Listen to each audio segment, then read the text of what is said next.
Santo Deus, amado Pai, neste momento, Senhor, queremos lhe agradecer esta oportunidade de entrarmos na sua presença. Em nome do Pai, do Filho e do Espírito Santo, clamamos, Senhor, a Ti neste momento. Abra as nossas mentes, os nossos corações para ouvir a Tua voz e que venhamos, Senhor, a aprender de Ti, que é manso e humilde de coração. Fica conosco, Senhor, abençoe o Teu povo, em nome de Jesus. Amém.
Feliz sábado.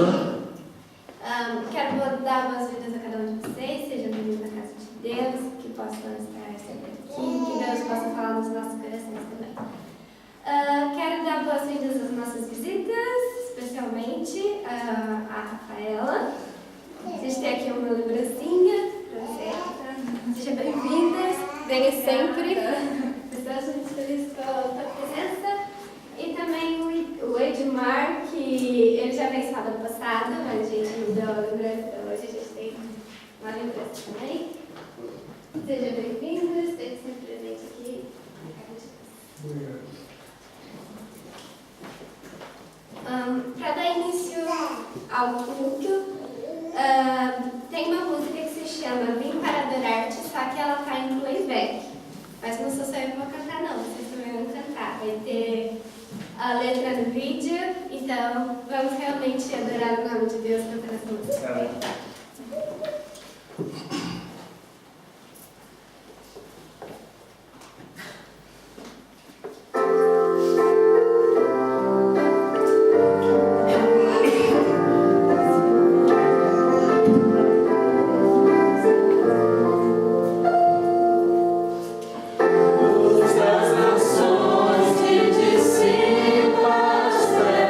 Trevas, abre meus olhos.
quero perguntar se nessa manhã nós temos alguém que precisa de alguma oração especial, que quer fazer algum pedido especial para que nós possamos orar nesse momento. Pode? Eu quero pedir para variar para os meus irmãos. O rapaz que tomou conta do meu irmão foi embora, mudou ontem da cidade. E a minha irmã não sabe o que fazer, porque não achou ninguém lá na cidade para substituir esse rapaz. Aí ela me ligou, me chamou desesperada e falou: por favor, faça alguma coisa, me ajuda. Eu falei: aguenta o final de semana e segunda-feira eu vou pensar em algo. Mas nós vamos precisar achar um milagre para achar alguém para cuidar deles. Quero que tu faças uma oração para mim e conseguir a escola para mim. E também o meu cantinho, também para ter o meu cantinho, para ter a minha privacidade. Eu queria pedir oração para a minha Ela em Portugal, que está com problemas de saúde. Eu queria pedir pela nossa igreja. Continua a crescer. Estas últimas semanas tem sido maravilhoso ver as crianças a voltar e que Deus também ilumine o Paulo no Gana para que ele continue a espalhar a palavra de Deus. Quero pedir em especial para a Ana Rosa. Eu, como disse ela, para variar os meus filhos. Mais alguém? Eu não quero pedir, mas eu quero agradecer. Essa semana eu tive um pequeno acidente no serviço, eu machuquei as minhas costas, mas graças a Deus, Deus esteve ali protegendo e nada de muito sério aconteceu. Só tá a dor, mas isso é o mínimo. Posso fazer logo também. Eu quero pedir que todos se ajoelhem e possamos orar.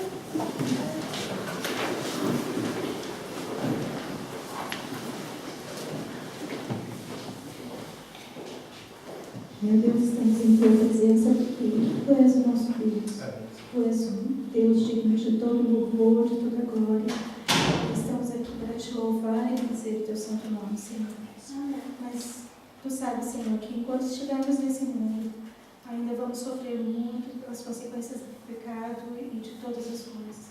Por isso, Senhor, pedimos em especial pelos pedidos que foram feitos aqui essa manhã.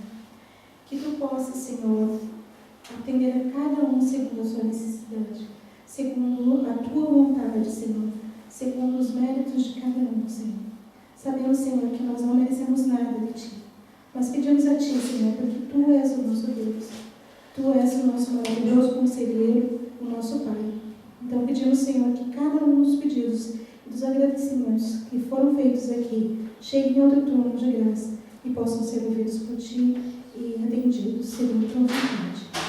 Te pedimos agora uma bênção especial pelo Daniel, que vai fazer o sermão essa manhã, que teu Espírito Santo seja derramado sobre ele, Senhor, e que ele possa falar movido pelo teu Espírito, mas que também o Espírito Santo trabalhe no coração de cada pessoa que está aqui nessa manhã, para que os corações possam ser abertos e que o nosso entendimento possa ser aumentado, Senhor, e que possamos levar o que foi dito aqui nessa manhã para as nossas vidas e colocá-lo em prática. Por Jesus pedimos tudo isso, em nome dele, amém. Amém.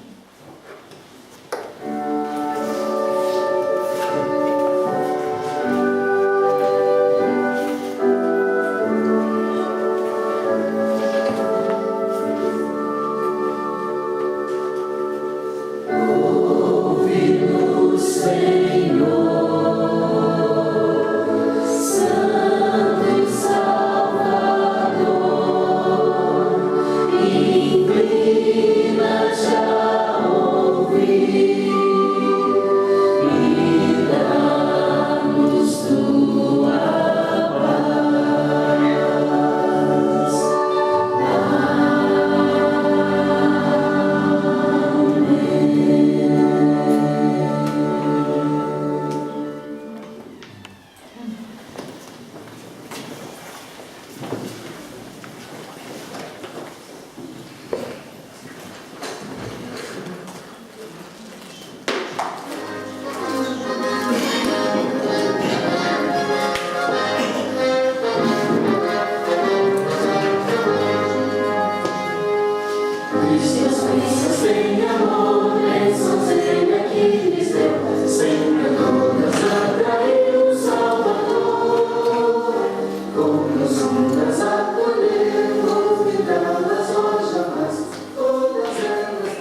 na frente, as crianças lá de trás. Estão envergonhadas. Bom dia a todos. Hoje eu quero contar para vocês a história que tem como título o nome da boneca que cresceu. Temos uma boneca, nós vamos saber como que aconteceu, como que essa boneca pôde crescer. A história nos conta que estava perto do aniversário de dois irmãos, a Carmen e o Paulo. Eles eram gêmeos, nasceram no mesmo dia e iam fazer aniversário. Só que a família deles, a dona Ana e o seu José, eram muito pobrezinhos e não tinham dinheiro para poder comprar presente para os filhos. O dinheiro que eles ganhavam era o suficiente para comprar roupas e alimento, mas não tinham dinheiro para comprar presentes. Então, uma semana antes, os pais se reuniram, os dois, e começaram a conversar. O que nós vamos fazer para a gente poder presentear os nossos filhos? E então eles entraram num acordo e falaram assim, bem, a mãe falou, eu faço o presente da Ana e você faz o presente do Paulo. O pai falou, tá bem, então tá bem. E a mãe começou o trabalho, começou a confeccionar essa bonita boneca que nós vemos aqui na frente. Ela pegou um pedaço de saco de trigo, bem branquinho, e desenhou no saco o formato da bonequinha. Recortou, costurou e depois ela ficou pensando, e agora? O que eu vou colocar dentro da boneca para preencher essa boneca? Ela precisa ter um enchimento. Ela pensou e lembrou assim, bom, lá no estábulo eu tenho arroz dentro da casca, o arroz que ainda não foi descascado. Eu vou colocar esse arroz dentro da bonequinha.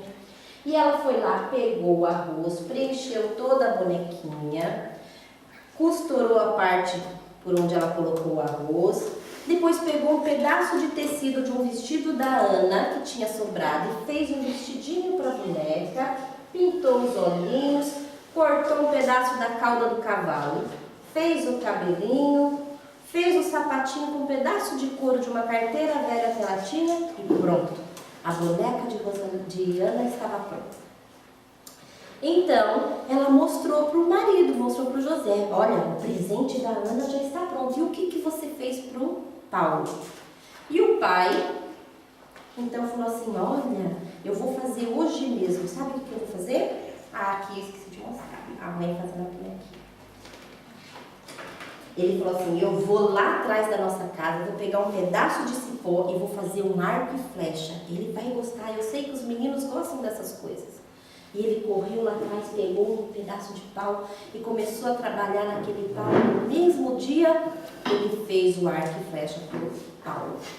Na manhã seguinte, que era o dia do aniversário das crianças, quando as crianças receberam os presentes, ficaram tão felizes. O Paulo logo saiu lá para fora, atacando flechas para tudo quanto é lado. E a Ana logo deu um nome para a boneca, que é Rosalie. Agora vocês já sabem por que eu fico trocando o nome da Ana com Rosalie, né? O nome da boneca. O nome da boneca era Rosalie. E ela gostou tanto da Rosalie, carregava a Rosalie para ali, Rosalie para lá. Na hora da comida, a Rosalie sentava do lado dela na mesa e ela estava toda comidinha para a Rosalie experimentar. Ela só não levava a Rosalie para a escola porque a mãe não deixava. Mas ela deixava a Rosalie sentada na cadeira, esperando ela chegar. E ela gostou muito daquela boneca. Certo dia, Ana e Paulo estavam correndo na fazenda lá no sítio e o pai havia deixado uns baldes com os feijões colhidos separados. E na hora da brincadeira, da correria, corre para lá, corre para cá, Paulo tropeçou no balde de feijão e derramou tudo. Só que em vez dele catar o feijão de volta e pôr no balde, ele deixou, largou lá. E o pai então veio perguntar para Ana e para o Paulo, escuta, quem foi que derrubou todo o feijão que eu catei hoje? Daí o Paulo, mais que depressa, não fui eu não, foi o Peri. Peri era o cachorrinho. Rapidinho ele jogou a culpa no cachorro, né? Não fui eu, foi o Peri. Mas Ana falou assim, não, Paulo, fale a verdade, você sabe que foi você. Você tropeçou no balde e derrubou, não foi por querer, mas você tem que falar a verdade. E o pai, então, olhou com uma cara séria para o Paulo e falou assim, que coisa feia, por que você mentiu para mim? Agora, como castigo, você vai para o seu quarto e vai ficar o dia inteiro. Só vai sair quando eu mandar. Paulo saiu rapidinho, foi para dentro de casa, mas em vez de ele pensar no que ele havia feito e se arrepender no que ele tinha feito, sabe o que ele fez? Ele ficou pensando uma maneira de se vingar da Ana. Ela me paga.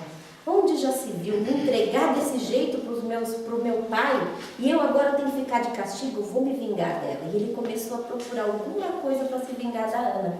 E não precisou procurar muito. Quem que ele achou sentadinha no sofá? A Rosalie. Ele falou, é agora que eu me vingo.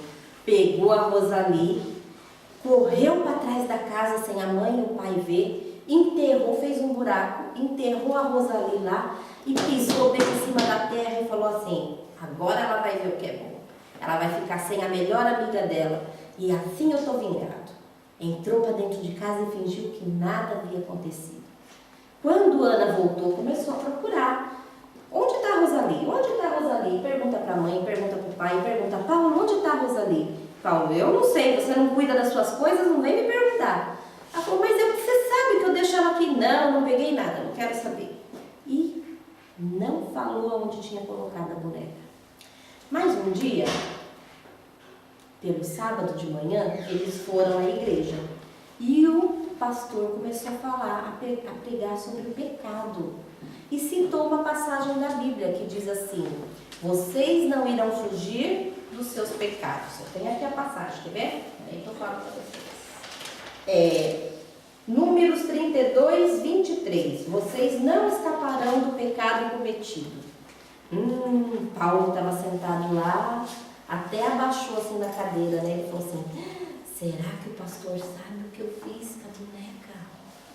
E o pastor falou de pecado, que o pecado ia ser, que Deus ia revelar todos os pecados, que nada ia ficar escondido e tal.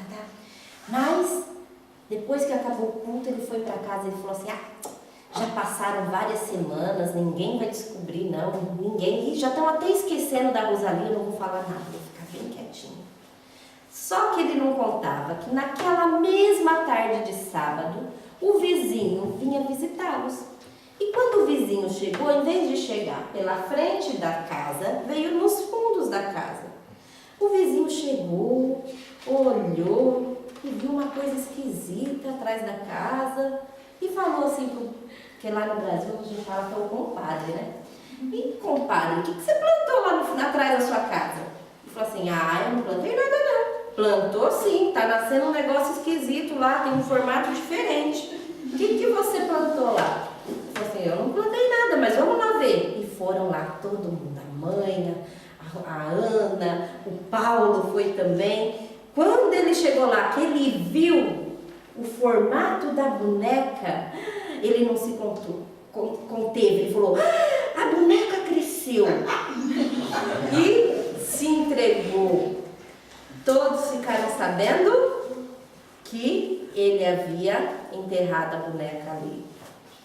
A história de hoje nos ensina que mesmo quando Paulo enterrou a boneca, ele achou que ninguém estava vendo, mas havia uma pessoa que estava vendo, havia Deus. Deus vê todas as coisas. E Deus nos diz que todos os nossos pecados serão revelados. Diz assim, o sangue de Jesus Cristo nos purifica de todo pecado.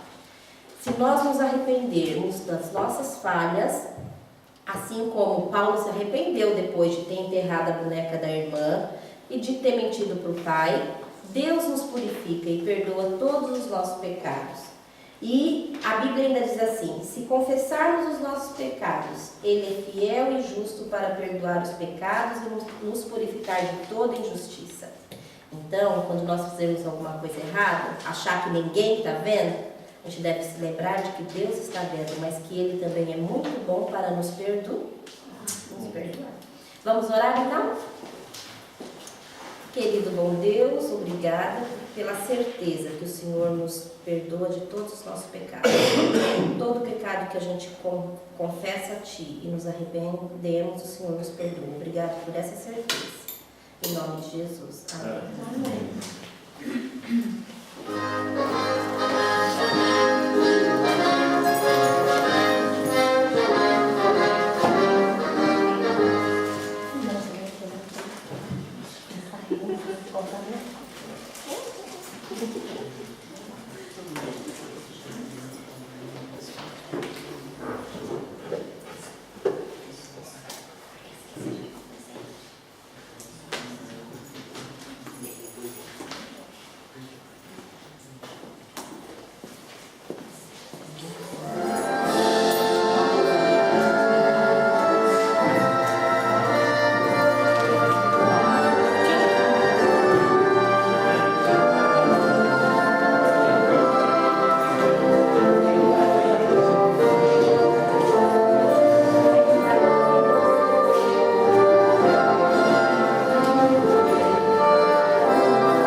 Senhor Deus, Pai que se encontra por os céus, muito obrigado muito obrigado pela graça e saúde que temos concedido desde o nosso nascer até agora, Senhor.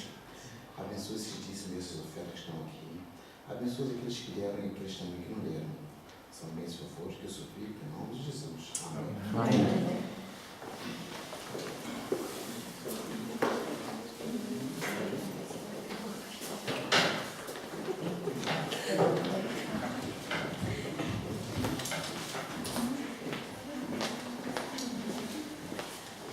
Eles estavam, irmãos?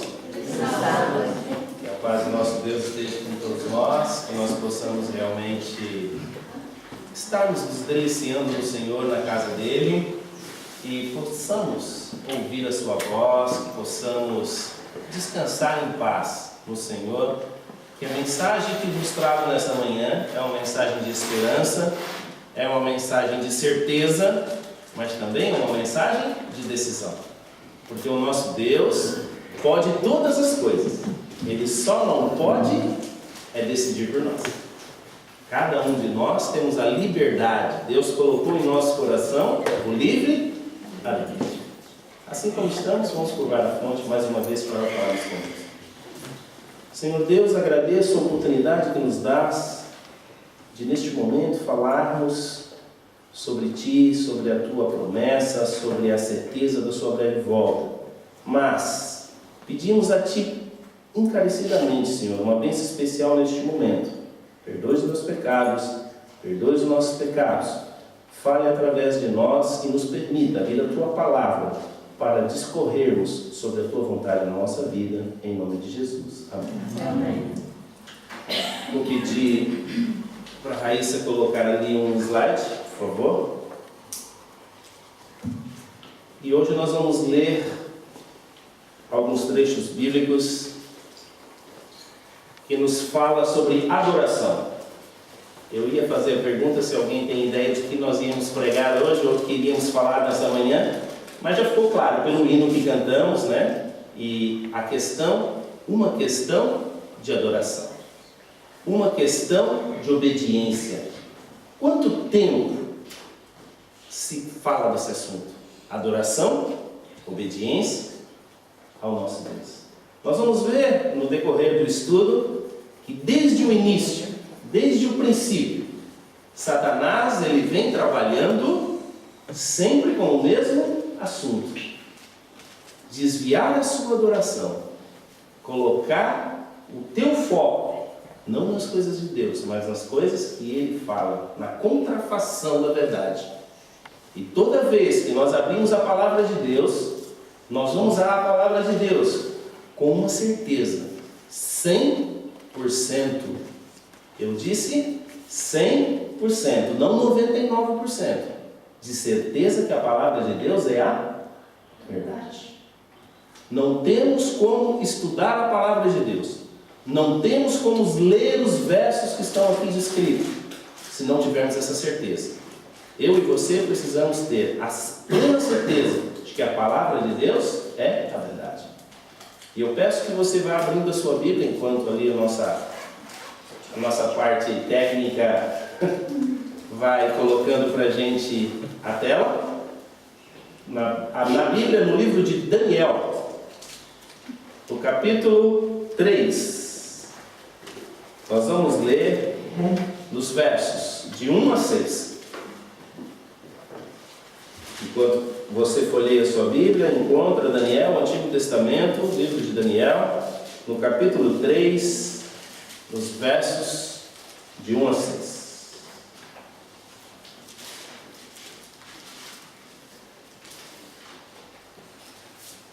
Eu leio assim. Daniel, capítulo 3, os versos de 1 a 6. O rei Nabucodonosor fez uma estátua de ouro, a altura da qual era de 60 côvados, e a sua largura de 6 côvados. Levantou-a no campo de Dura, na província da Babilônia. E o rei Nabucodonosor mandou ajuntar os sátrapas, os prefeitos, os presidentes, os juízes, os tesoureiros, os conselheiros, os oficiais, todos os governadores das províncias, para que viessem à consagração da estátua que o rei Nabucodonosor tinha levantado.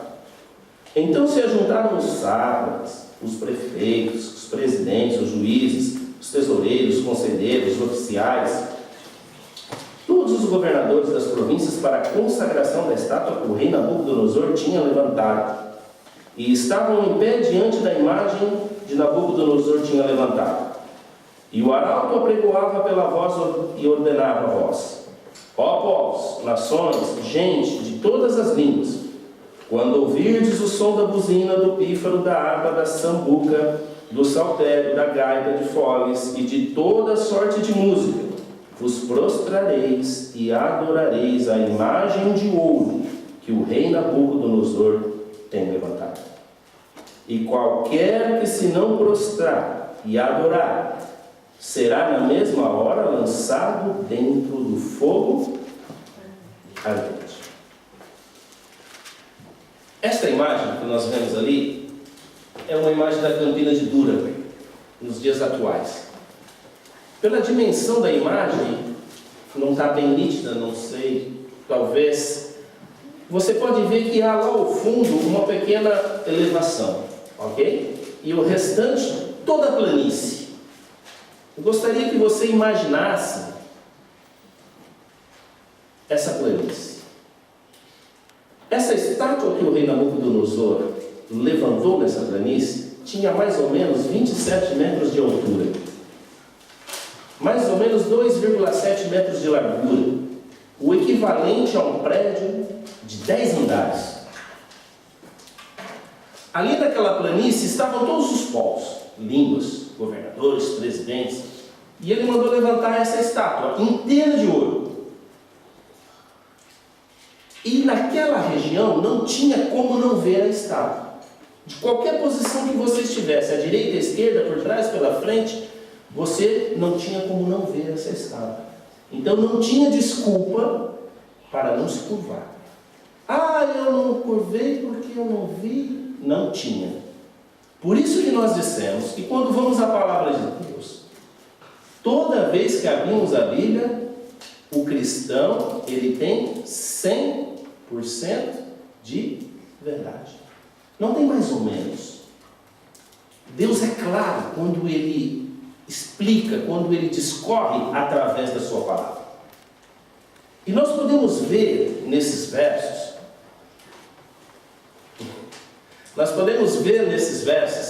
e eu ia mudar a próxima imagem, mas não deu, que todos os povos, todas as pessoas que ali chegaram, tinham que tomar uma decisão.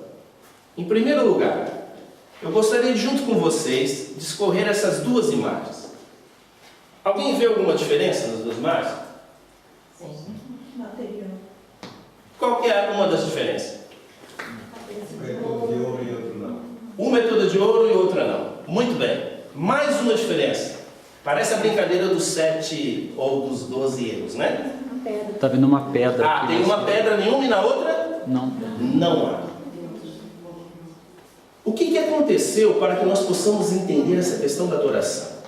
No capítulo 2 de Daniel, acontece alguma coisa. Nós vemos a primeira estátua.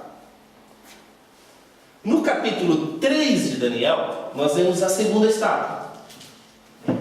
E se nós não estivermos com o coração limpo, aberto e estudarmos a palavra de Deus, ela não vai ser 100% verdade para mim e para você. Nós vamos estar confusos. Nós não vamos entender. Será que o autor errou? Será que aconteceu alguma coisa? Mas nós vamos para a explicação desses 2 capítulos. Nós não vamos ler aqui, que não temos tempo. Na primeira estátua, Deus dá o sonho ao rei.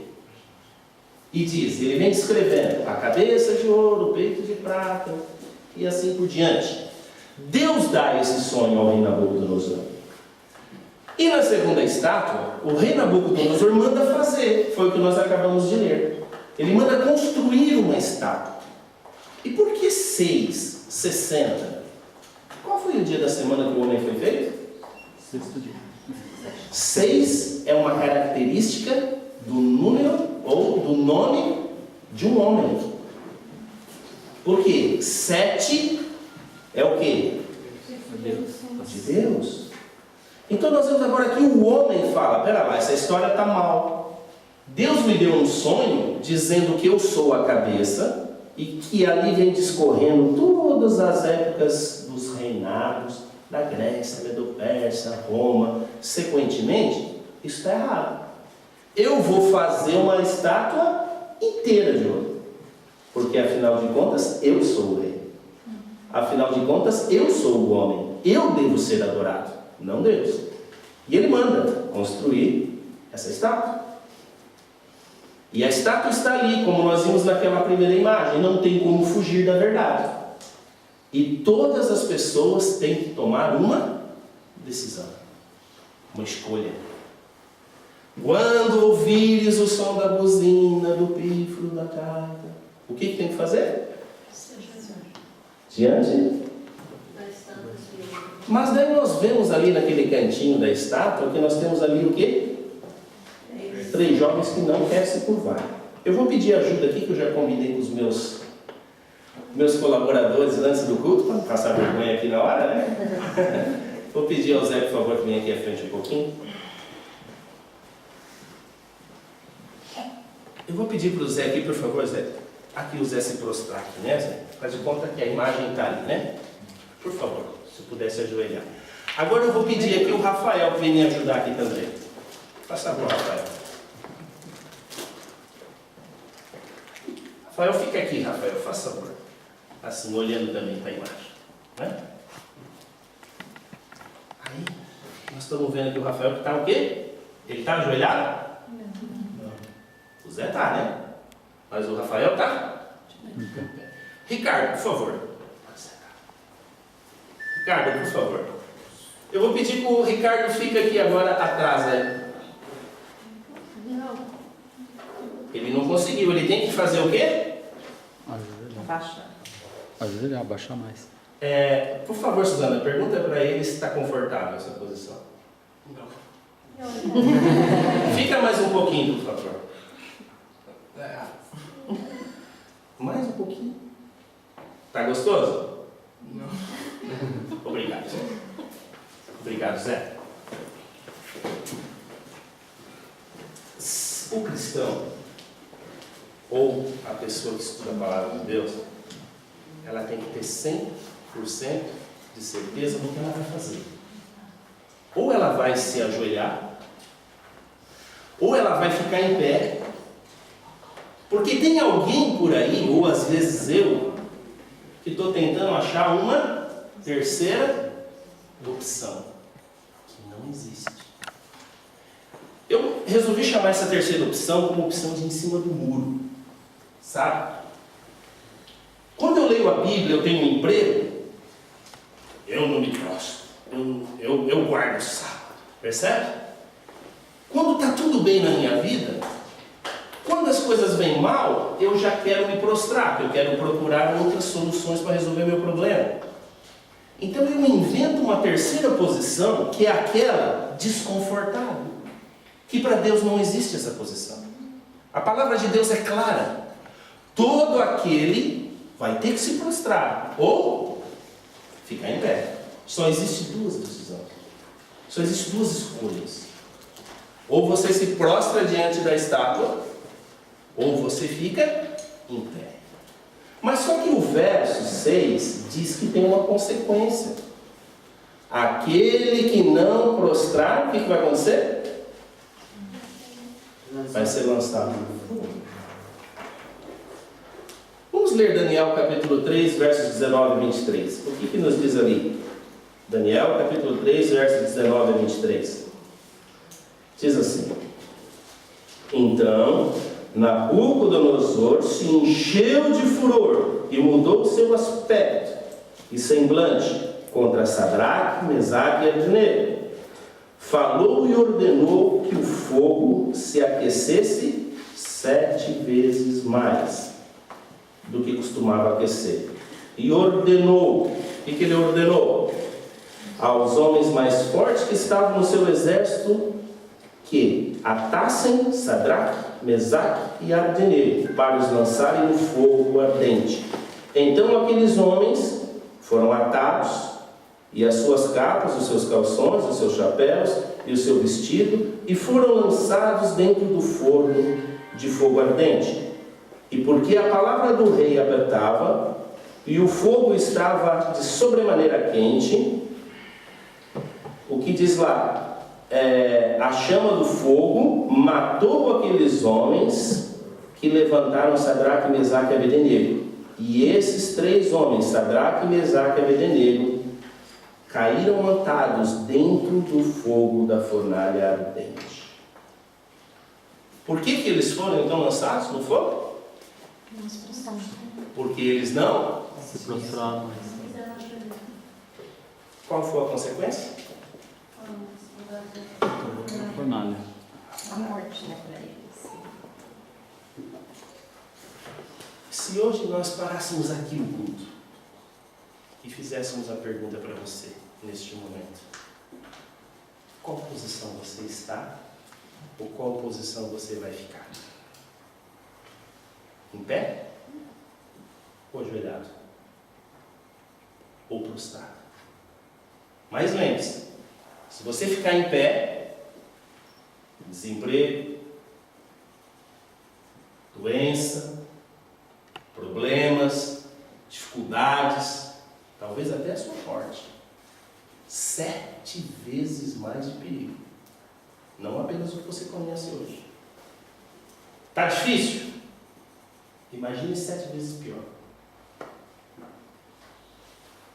Eu não sei quantos estão desempregados. Eu não sei quantos estão com doença. Eu estou doente, eu tenho um problema sério no meu joelho. Eu não consigo, muitas vezes, suportar o que eu tenho de problema. Regina, 7 vezes pior. Terrível. Vai ficar em pé ou vai se ajoelhar? Aqueles 3 jovens deram uma resposta ao rei. Daniel capítulo 3, versos 16 e 18. Vamos ler? Olha a resposta que ele deu. 16 a 18. Disse assim, para entender nós temos que voltar um pouquinho, né? Diz assim: responderam Sadraque, Mesaque e Abdenego e disseram ao rei Nabucodonosor: não necessitamos te responder sobre isso, rei. Eis que o nosso Deus a quem nós servimos pode nos livrar das suas mãos. Livrar do fogo ardente e da tua mão, ó rei. E se não, fica sabendo tu, ó rei, não serviremos os teus deuses, nem adoraremos a estátua de ouro que tu levantaste. Ah, como eu queria neste momento que eu e você pudéssemos olhar para Satanás e dizer assim: fica tu sabendo, Satanás, o nosso Deus a quem nós servimos pode, eu não disse que vai, Ele pode me livrar das tuas, mas se assim não for, Se Ele não quiser me livrar do desemprego, me livrar da doença, me livrar da morte, dos problemas, fica tu sabendo, eu não vou me prostrar diante dos teus deuses. Eu não vou fazer a tua vontade, Satanás. Porque eu já sei quem eu escolhi. Eu já sei o que me espera. Eu preciso, ou eu gostaria tanto que neste momento eu e você pudéssemos ter essa certeza. Mas às vezes quando eu olho para a minha vida, eu estou naquela posição, sabe? A gente diz lá, a gente brinca em casa, desinfeliz. Uma posição terrível. Dói as costas. A gente está desconfortável. Porque se eu falar para as pessoas que eu sou cristão, eu sou ridículo. Se eu falar que eu não faço sexo, que eu não vou para a orgia, eu sou chato. Mas eu quero ir para o céu. Eu quero ser abençoado. Então eu fico nessa posição ridícula. Eu fico nessa situação desconfortável. Porque eu não curto a vida, não caio na balada, não fico feliz da vida fazendo os meus desejos pessoais. E também não sirvo a Deus da maneira como eu devia servir, com a certeza que aqueles jovens tinham. Fica tu sabendo, ó Satanás, que eu não vou trabalhar no sábado. Fica tu sabendo, Satanás, eu não vou ter essa vida promíscua. Fica tu sabendo, Satanás, eu não vou mentir para o meu patrão, roubar, pisar em cima dos meus companheiros para poder subir na vida. Ah, como eu queria ter essa certeza. Ah, como eu queria ter no meu coração essa conversão, que ao início nós dissemos, que a palavra de Deus me dá 100% de verdade. Até quando eu e você vamos ficar nessa posição desconfortável? Hoje nós ainda estamos vivendo num tempo de paz. Hoje nós ainda podemos nos dar ao luxo, entre aspas, de viver nessa posição desconfortável. Só que nem Deus está feliz e nem Satanás. Porque nós não somos totalmente do inimigo, também não somos de Deus. Nós estamos completamente perdidos se Jesus voltasse hoje. Eles foram lançados. Eles foram para a fornalha, porque é a consequência da escolha. Capítulo 3, verso 24 e 25. Então o rei Nabucodonosor se espantou e se levantou depressa e falou e disse aos seus capitães: não lançamos 3 homens atados dentro do fogo? Responderam e disseram ao rei: é verdade, ó rei. Só que o verso 25 continua dizendo: respondeu e disse: eu, porém, vejo 4 homens soltos. Soltos. Eu parei aqui, porque eles foram lançados atados, amarrados. Quando você está atado, quando você está amarrado, você precisa que alguém. Você não consegue se soltar sozinho. Experimenta amarrar aqui as suas mãos assim. Experimenta fazer em casa. Tenta se soltar sozinho. Situação. Ele precisa que alguém os liberte. E ali o rei ele diz claramente que ele via 4 homens lá soltos e que andavam e passeavam dentro do fogo. E nada de lesão neles. E o aspecto do quarto era semelhante ao filho dos deuses. Se você for lançado no fogo, nós temos que ter essa certeza que nós não estaremos sozinhos. Jesus não prometeu que você não ia ser lançado dentro do fogo, mas Ele prometeu ir com você. Ele prometeu te libertar dentro da aprovação, dentro do desemprego, dentro da falta de ter onde morar, dentro da doença, passando por essa doença. Ele prometeu te dar a libertação. Por isso que nós precisamos fazer uma escolha. Sempre que nós precisarmos buscar apoio, buscarmos confirmação, nós voltamos ao livro de Gênesis. Por quê? Lá tudo começou. Lá em Gênesis, no capítulo 4, versos 3 a 7. Vamos abrir a Bíblia. Gênesis, no capítulo 4, 3 a 7. No final vocês vão entender por que eu estou voltando e indo, falando da questão da adoração e agora de uma outra questão. Gênesis capítulo 4, versos 3 a 7. E diz assim: E aconteceu que, ao cabo de dias, Caim trouxe o fruto da terra como oferta ao Senhor. E Abel também trouxe dos primogênitos das suas ovelhas e da gordura. E atentou o Senhor para Abel, mas para Caim, o que aconteceu? Não atentou a sua oferta. E irou-se Caim, fortemente descaiu-se o seu semblante. E o Senhor disse a Caim: Por que te iraste? E por que descaiu o teu semblante? Se bem fizeres, não haverá aceitação para ti. E se não fizerdes bem, o pecado jaz à porta, e para ti será o seu desejo, sobre ele te dominarás.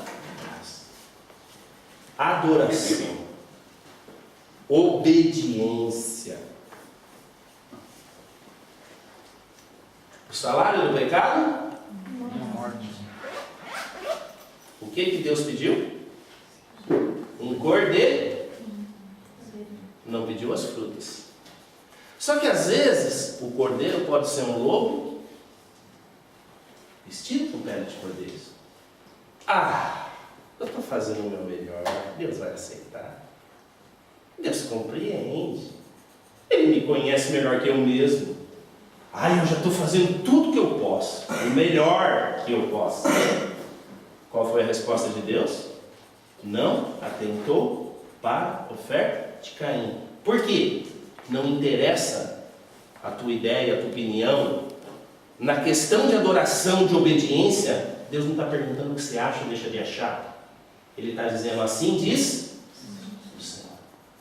O salário do pecado é a morte, e necessita que o sangue seja derramado. Caim foi desobediente, Abel foi obediente, levou o cordeiro, fez o sacrifício. E nós sabemos muito bem que o cordeiro de Deus que tira o pecado do mundo é Jesus Cristo. Não é uma árvore, não é uma fruta, e sim a vida de Jesus, dada por mim e por você, para que eu e você sejamos salvos e libertos. Então é uma questão de obediência. Assim diz o Senhor. Daniel capítulo 12, verso 1. Voltamos a Daniel. Daniel capítulo 12, verso 1. Eu gostaria que nós lêssemos esse verso também. Olha o que diz: E naquele dia, naquele tempo, se levantará Miguel, o grande príncipe que se levanta pelos filhos do seu povo, e haverá um tempo de angústia, o qual nunca houve, desde que houve nação até aquele tempo. Mas naquele tempo livrar-se-á o teu povo, todo aquele que se achar escrito. A minha preocupação é que muitas vezes nós ficamos nas histórias da Bíblia, na história do Caim, do Abel, do Davi, e a gente não traz para os nossos dias. A gente fica ali, porque a Bíblia diz lá em Daniel no capítulo 12, que virá um tempo, o qual nunca houve, que a angústia vai ser tão grande, que eu acho que aqueles 7 vezes mais que o rei mandou aquecer vai ser pouco. Não dá para se comparar. E esse tempo é hoje. Como é que eu sei disso? Como é que eu sei que esse tempo que a Bíblia diz, ao qual a angústia será terrível, a angústia das nações, terrível, como eu sei que é no dia de hoje? Daniel capítulo 12, no verso 4, um pouquinho mais para frente, diz assim: E tu, Daniel, fecha as palavras e sela o livro, até o fim do tempo. Muitos correrão de uma parte para a outra, e a ciência se multiplicará. Tempo do fim ou fim do tempo? Como é que eu sei que eu estou vivendo nessa época? Por quê? Porque o verso 14 me diz assim, o que diz lá? Daniel 8, no verso 14, voltando um capítulo para trás. E ele me disse, isso lá na época de Daniel. Daniel, quando teve o sonho, quando teve a visão, ele recebeu isso, a explicação de Deus. Até 2.300 tardes e manhãs, o santuário será purificado. Em 1844, não dá para você ver aqui bem explicado, começou o tempo do fim. Começou o tempo do fim. Quando o santuário foi purificado, inicia-se o tempo do fim. Nós estamos vivendo depois ou antes de 1854?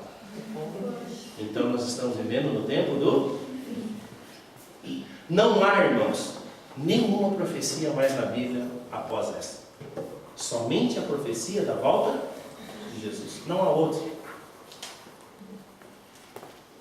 A maior profecia com data da Bíblia é essa. De 1844 para cá inicia esse tempo do fim. Por que eu fui a Daniel na questão da adoração, a Gênesis na questão da obediência? Porque hoje nós estamos vivendo no tempo do fim e não é diferente. A questão é a mesma. Satanás não muda. É uma questão de adoração e é uma questão de obediência. Quem é que você tem adorado? Quem é que você vai obedecer? Só há dois senhores. Só há dois caminhos. Lembra-se, aquele terceiro fomos nós que inventamos. Isso não existe. Aquela posição terrível, desconfortável, não existe na Bíblia. Não é verdade. O que ela diz o quê? É que nós inventamos esse mais ou menos. Mais ou menos salvo, completamente perdido. Mais ou menos eu guardo o sábado, eu transgrido o sábado. Mais ou menos eu sou fiel à minha esposa, eu sou completamente infiel. Não existe para Deus um mais ou menos. Ou você é, ou você não é. Ou você serve, ou você não serve a Deus. E para encerrarmos, como eu disse que é nos nossos dias, não poderia deixar de irmos a Apocalipse. Por quê? Porque existe uma coisa em Apocalipse que eu e você não podemos fugir. Em toda a Bíblia tem. Chama-se verdade presente. Noé teve a sua verdade presente. Qual era a verdade presente de Noé? O dilúvio. Noé prega, avisa o povo que o dilúvio virá. Essa é a verdade presente de Noé. Podemos escorrer durante toda a Bíblia. Caim e Abel, Jardim do Éden, a verdade presente de Adão e Eva era a árvore do conhecimento do bem e do mal, e você pode escorrer a Bíblia inteira. E nós em Apocalipse, qual é a nossa verdade presente? Abra a sua Bíblia então, capítulo 14, no verso 6 a 11. Vamos ler juntos? O que nos diz ali? E vi outro anjo voando pelo meio do céu, que tinha o Evangelho dizendo o quê? Toda nação, tribo, língua e povo, dizendo com grande voz: temei a Deus e dai-lhe glória, porque vinde a hora de seu juízo, e adorai aquele que fez os céus, a terra, o mar e a fonte das águas. Esta é a primeira mensagem angélica. É a minha e a sua verdade presente. De novo, é uma questão de adoração. O Evangelho é eterno. Por que é eterno? Não muda. A batalha entre o bem e o mal, o conflito, ele não muda. Existem duas pessoas, dois capitães, dois generais lutando pela sua vida.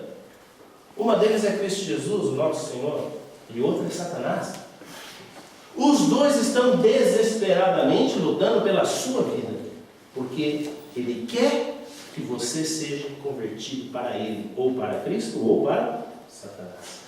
É um grande conflito, mas não para por aí a nossa verdade presente.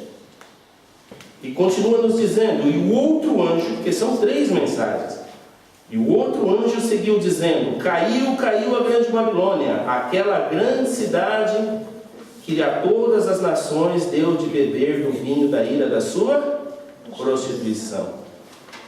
Não é novidade. Agora há pouco nós ouvimos lá o próprio Papa renunciando, né?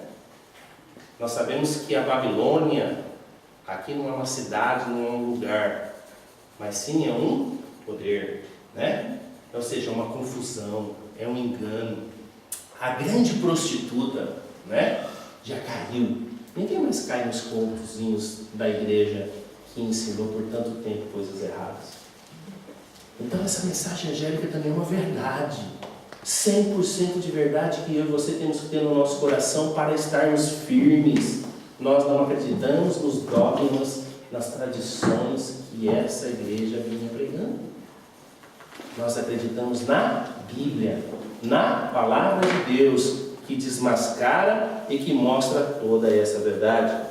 E o terceiro anjo diz dizendo assim, aqui eu quero chamar a sua atenção. Se você não prestou atenção ou não compreendeu o que aconteceu no culto, agora é a hora-chave.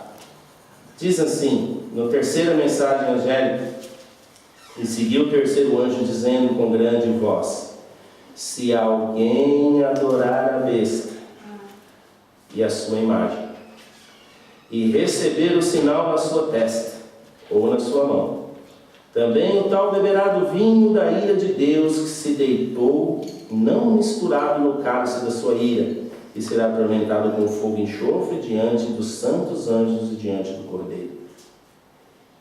E o fumo do seu tormento sobe para todo sempre, e não tem repouso nem de dia nem de noite, os que adoram a besta e a sua imagem, e aquele que receber o sinal do seu. Como lá na época de Sadraque, Mesaque e Abednego também tem uma fornalha. Não sei se você lembra disso. Nos nossos dias também vai ter uma fornalha real, não é só as provações.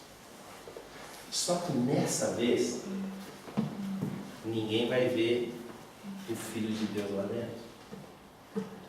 Porque este fogo de enxofre foi preparado para o diabo e os seus anjos. Não foi preparado para nenhum que obedece a Deus. Só que muitos ainda estão naquela posição desconfortável. Quase salvo, completamente perdido. E serão lançados juntos nessa fornalha. De novo tem uma imagem. A imagem da besta. E de novo tem uma advertência. Quem vai se prostrar e adorar? Quem vai receber o sinal na sua testa ou na sua mão? Na sua testa, no seu entendimento. Na sua mão, no trabalho. Lembre-se, não tem uma posição que não seja ficar em pé ou se... Só existem essas duas opções. Novamente, a história se repete. Só que é a última, nos nossos dias, o tempo do fim. Aquele que receber a mensagem tem que tomar uma decisão. E não podia deixar de encerrar com Apocalipse 14, no verso 12. 14 no verso 12 diz assim: aqui está a paciência dos santos, aqui estão os que guardam os mandamentos de Deus. Posso afirmar isso? Não aqui na planície de Dura, mas aqui na igreja de Peterborough. Eu posso ler esse verso? Você pode ler esse verso comigo? Aqui estão os que guardam os mandamentos de Deus e têm a fé de Jesus. Os mandamentos de Deus diz o quê? Que o selo de Deus é o sábado. O santo sábado. Eu peço desculpa talvez a alguns visitantes que não tenham esse estudo completo, mas se desejar, nós podemos enviar estudos, nós temos toda uma estrutura missionária para explicar e clarificar as pessoas para compreender. né? Mas o Espírito Santo me incomodou tanto essa semana que eu não podia de pregar ou de falar essa mensagem como se vocês que sabem, que conhecem. Então eu peço desculpa aos nossos visitantes neste momento. Mas, compreenda, entenda, que eu só posso ler esse verso da Bíblia, que é 100% verdade, se você e eu vamos estar em pé diante dos santos anjos do Cordeiro. Eu tenho uma boa e uma má notícia para você nessa manhã. Eu orei bastante. Eu convidei Jesus e o Espírito Santo e Deus estarem aqui. Eles estão aqui. Essa é a boa notícia. Mas, mesmo sem convidar Satanás também, com seus anjos estão aqui. Por quê? Ele luta pela minha alma. Ele luta por você. E ele esteve aqui, está aqui. E novamente a música vai tocar. E ela tem que tocar. A Bíblia é verdade. É 100% verdade. Eu vou pedir agora neste momento para você, antes que a música toque, se você conseguir me ajudar, lembre-se, Jesus está aqui, o Espírito Santo está aqui, mas os representantes do mal também. Os outros mundos criados, se os nossos olhos fossem abertos, eu não sei se é numa televisão, eu não sei como é que eles conseguem, mas eles também estão esperando a gente tomar uma decisão. Não dá mais para ficar naquela posição desgraçada, desculpa essa palavra. Não dá mais. Em nome de Jesus, irmãos, não dá mais para ficar desse jeito. Nós temos que tomar uma decisão. Eu gostaria de pedir a você e a mim também, que nós pudéssemos fechar os olhos. Sabe por quê? Eu não posso ver se a irmã Neuza vai levantar ou não. Senão eu posso querer ficar em pé por... o que vai dizer, né? Ele tem que estar de olhos fechados. Só Jesus que pode ver a minha decisão nisso. A música vai tocar, eu vou pedir. Eu gostaria de primeiro que você fechasse seus olhos, ficasse de olhos fechados. Durante a música, você tomasse uma decisão, porque Deus, com seus anjos, está aqui para escrever que você está cansado dessa posição miserável de cima do muro. Se você escolher Jesus, Ele vai estar com você, Ele falou no fogo, onde quer que esteja. Mas se você não quiser, não levante, porque não é para o Daniel, é para Jesus. Eu não posso encerrar o culto, senão não faria sentido. Nós temos que ser levados a uma decisão. A música vai tocar, mas primeiro eu peço que você feche os olhos. Durante a música, a qualquer momento, eu também não vou abrir os olhos. No final da música eu vou orar, entregando a sua vida e a minha vida a Jesus. Mas se você quiser ficar em pé, em nome de Jesus, fique. Não fique prostrado diante da imagem da besta. Fique em pé diante do Cordeiro, diante de Jesus. E que os seus olhos fechados possam ver o Senhor vindo nas nuvens dos céus. A música vai tocar. E no final eu vou orar.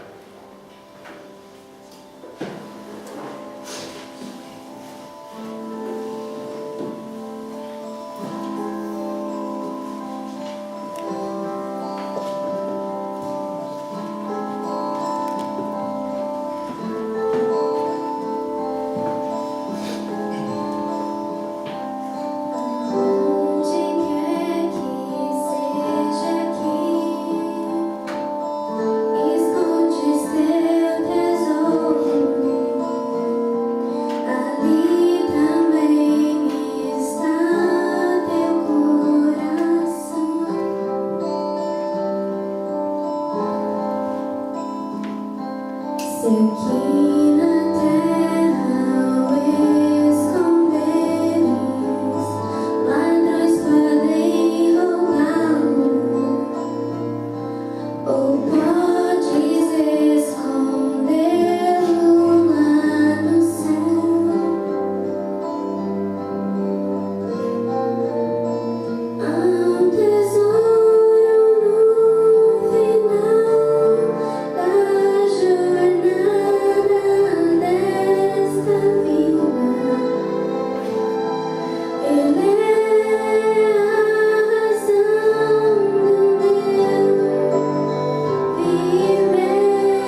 obrigado, Senhor, que Teu Espírito ainda se move em nosso meio, nos convertendo, nos fazendo entender a necessidade que temos de ser cristãos 100%.